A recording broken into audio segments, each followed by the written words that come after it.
Friends, നമുക്കിന്ന് പാൽ കൊഴുക്കട്ട ഉണ്ടാക്കാം. അതിന് വേണ്ടിയിട്ട് ഞാനൊരു പാൻ വെച്ചിട്ടുണ്ട്. അതിലേക്ക് കുറച്ച് നെയ്യ് ഒഴിക്കുന്നുണ്ട്. കാഷ്യൂ ഇട്ട് കൊടുക്കുന്നുണ്ട്. ഒന്ന് വറുത്തെടുക്കാം. ചൂടായ പാനിലേക്ക് ഞാനൊരു 1/2 ലിറ്റർ വെള്ളം ഒഴിക്കുന്നുണ്ട്. അതിലേക്ക് കുറച്ച് ഉപ്പ്, അതായത് മധുരമുള്ള കൊഴുക്കട്ടയാണ്, അപ്പോൾ കുറച്ച് ഉപ്പേ ഞാൻ ചേർത്തിട്ടുള്ളൂ. ഇതൊന്ന് നന്നായി തിളക്കട്ടെ. നെയ്യ് ഇഷ്ടമില്ല വെച്ചാൽ നമ്മൾ എണ്ണ ഒഴിച്ച് കൊടുക്കട്ടോ. തിളച്ചിട്ടുണ്ട്. അതിലേക്ക് ഞാൻ കുറച്ച് പൊരികടല ഇട്ടിട്ടുണ്ട്. വറുത്ത് വെച്ച പൊരികടലയാണ്.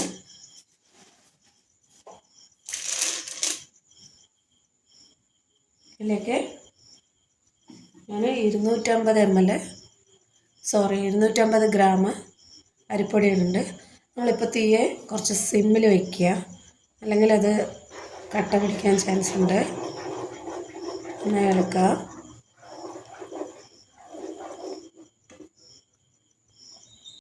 എള്ള്, പിന്നെ കുറച്ച് ജീരകം ഇട്ടിട്ട് നന്നായി ഇളക്കുക. കുറച്ച് നെയ്യ് ഒഴിച്ച് കൊടുക്കട്ടെ. അതായത് മണത്തിന് വേണ്ടിയാണ് ഇടുന്നത്. ഏലക്കാപ്പൊടി ഇടുക, പക്ഷെ ഞാനത് ഇടുന്നില്ല. അതിലേക്ക് കുറച്ച് തേങ്ങ ആവശ്യാനുസരണം കൂട്ടിയ കുറച്ച് ഇടാം കേട്ടോ. ഇടുക. എന്നിട്ട് നമ്മൾ നന്നായി ഇളക്കി വെക്കുക.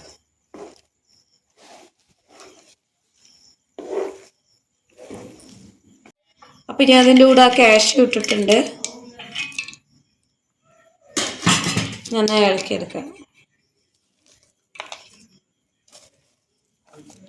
പാത്രത്തിൽ നിന്ന് ഒട്ടൊന്ന് വിട്ട് വരെ കുറച്ച് എണ്ണയാക്കിയാൽ മതി.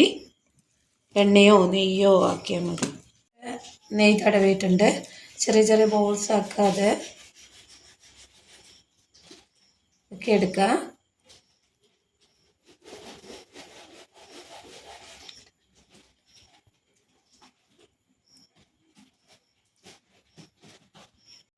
ഒരു പാൻ വെച്ചിട്ടുണ്ട്. അതിലേക്കൊരു 1.5 ഗ്ലാസ് വെള്ളം ഒഴിച്ചിട്ടുണ്ട് ഞാൻ.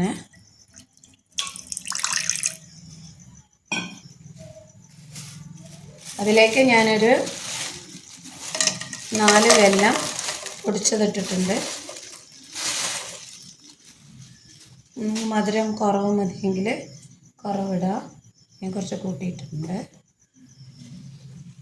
ഇതൊന്ന് മെൽട്ടാവട്ടെ.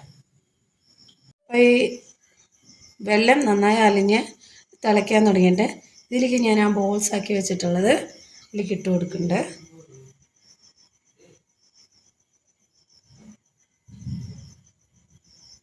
ഞാൻ പാലൊഴിക്കുന്നുണ്ട്.